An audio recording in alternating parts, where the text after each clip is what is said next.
lack kind of that segue of confidence to be able to tap into the feminine side? Do they have a difficult time? Hi, it's me, Tommy. I'm at KUSI right now, just working, and there's Jason Ostel. What up? But I'm gonna walk up to the next guest. Hi, everyone. You're on Facebook Live. You're on Facebook Live. This is Antia Boyd. Yes, you got it. That's Brody Boyd. Brody, yes. And even Jessica McLean just hanging out here. But Brody and Antia, they're the next guest coming up at 9:40. And they're, how would you say, relationship experts? Yeah, you can use that. And I guess we're going to have like a Mother's Day theme. Ginger's going to be interviewing you. And so tell me, you know, I was married 9 years, 6 months, 23 days. And you know what? No regrets. No regrets. I have 2 beautiful kids. As a matter of fact, my daughter Vanessa is going to be a mom. That means I'm going to be a grandfather in July. Wow. Congratulations. That's Thank you. But I was wondering, let's go with Brody first. Sure. So, how do you keep a relationship going strong, you know, through the years?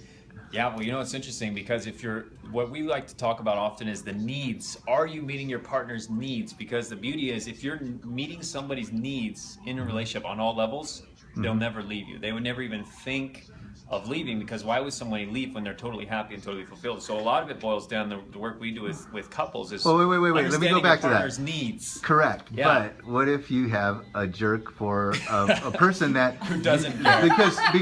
Because in many relationships there are people that meet those needs and you're a great couple, but someone does a wrong thing and cheats.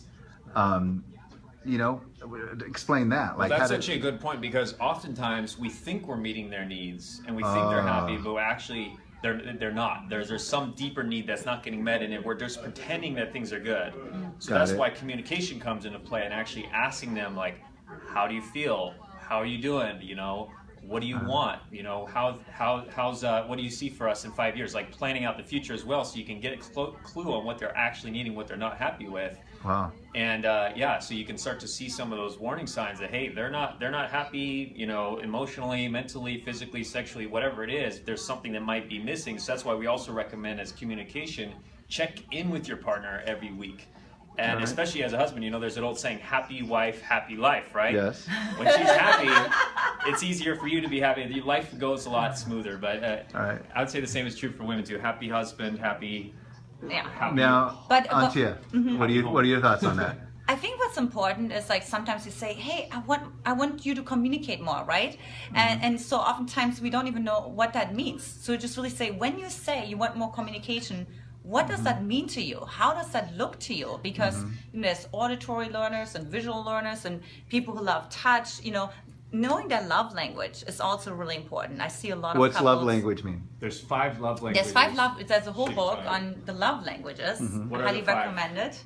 So it's acts of service, touch, words of affirmation.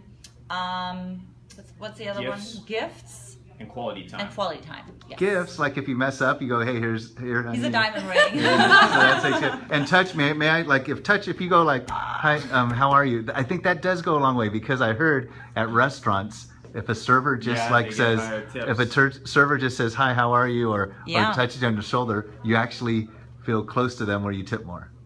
Yeah. Right? Is that accurate? Because when I was at Cheetah's last night, no, just kidding. And Jessica, you know what? Let's do this. Let's pretend you're an anchor. You're the anchor, and you're interviewing them. What would you say to Brody? Good morning. I had this horrific date last night, and I don't know what went wrong, because I think the communication just was not there.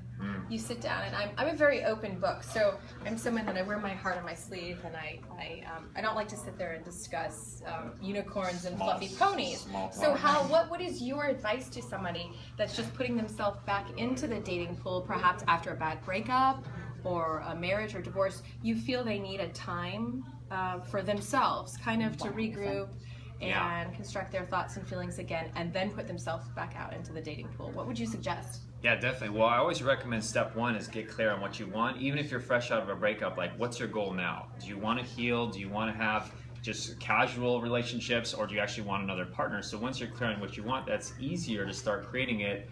But then the other thing is, it's so easy when you're out of a relationship to want to go back into what you don't want, and all the challenges, the struggles, the frustrations. So an easy way to overcome that is focus back on what you do want, the lessons you learn from that relationship, and then also have fun with it. Like bring the fun back into the dating. Like how can you enjoy getting to know this person in the process, and without any agenda, just really exploring and So be in the present. So let's say you have your first, second, and third dates. Do you suggest for the potential datees to just be present in that moment rather than coming into it, because some women tend to have this problem, I want him to be this tall, I want him to look like this, I want to have kids, I want to get married. So they have this rule list, this book of itemized things that they expect. Do you say, would your recommendation to women out there looking for a wonderful guy, just scratch that rule list and just go in and be authentically yourself?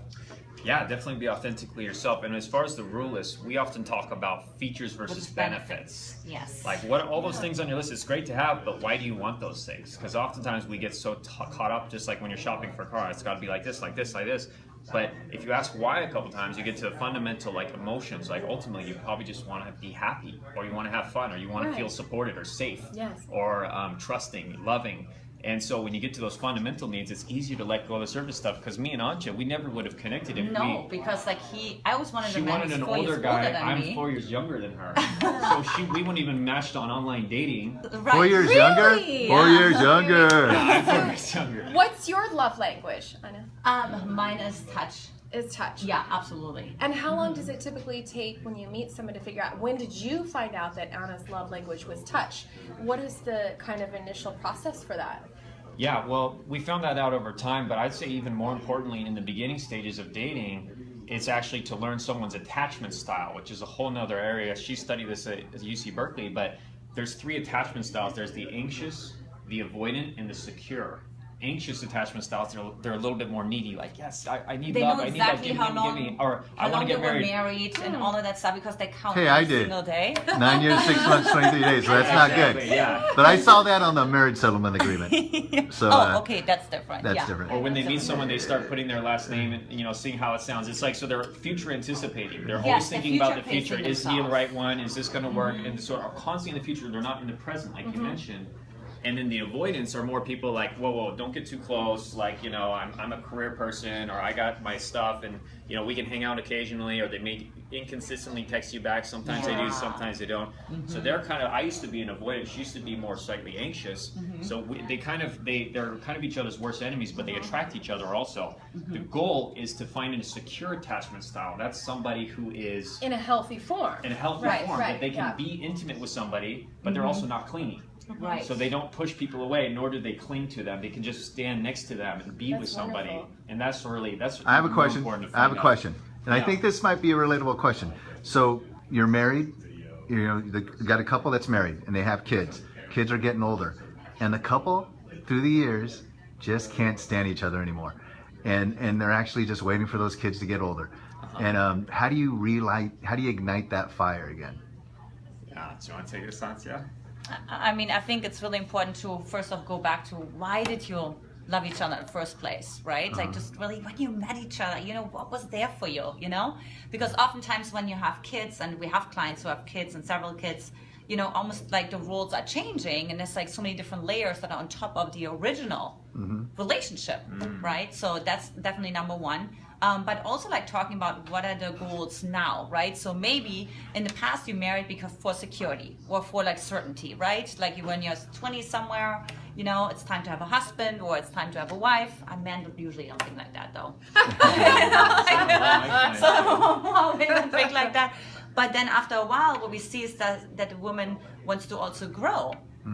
And that's why we have to make sure that your partner wants to grow with you, right? So it's really time for them to be honest with each other, right? If that's still there, and also go on date night. So another thing I see with parents all the time, they say, we can't leave the kids alone, we can't do this. And I actually learned that from Brody's parents.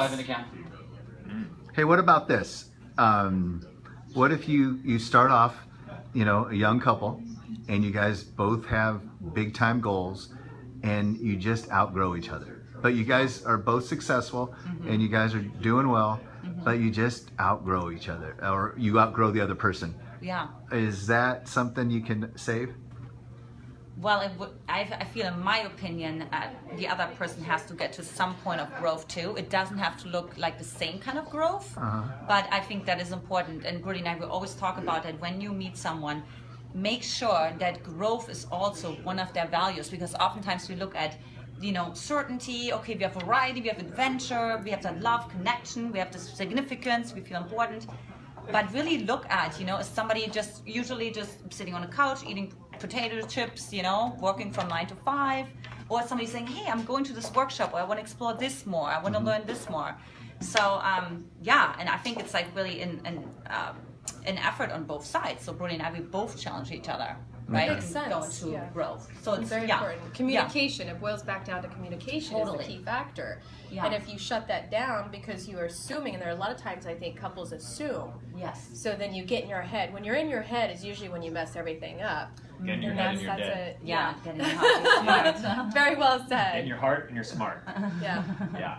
Okay, well, let's see. true in dating. Any other questions? Let's see. I think you guys are kind of well prepped for your 9:40 segment. Let me think of one more Warming question. up the car. How about what about people that stay in a relationship because of the kids?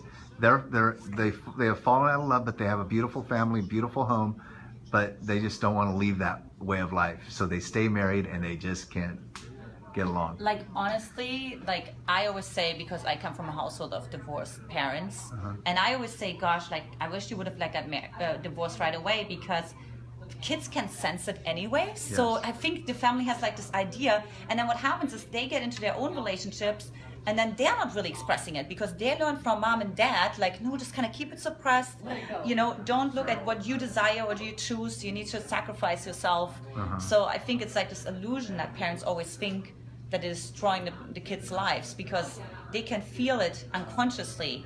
Anyways, they're picking it up on the subtleties, and it totally translates into their life. Yeah, it can't be solved. Ultimately, I feel like if each partner starts to understand some of the dynamics of relationship, like masculine, feminine polarity, right? The opposites attract, and that's the only thing that really creates passion or chemistry in a relationship or dating context, is that difference in energy. Yes. It's like the magnets attract. So in a relationship, you can start to bring back some of that passion by reconnecting to your essence, the little girl inside of you, if you're a woman, that playful self that just wants to be free and happy and joyful. And then if you're a man, your masculine essence, like, what is your plan for the future? Like, what is your kingdom you're building, guiding her, just like in a dance. That's just like, that's why partner dances are great. And I recommend that for couples actually who are having challenges.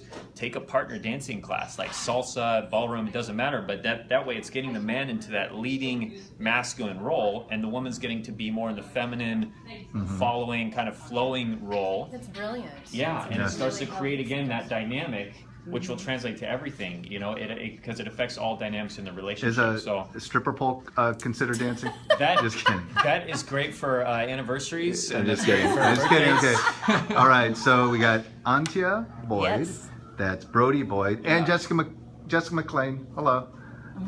You guys were fun to have on Facebook Live. And, Happy Mother's Day to Happy all Mother's the Day. mothers Happy Mother's out Day. there. we still have a few more minutes for you guys to be Go on give your live loved ones a on big KUSI. hug. Yes.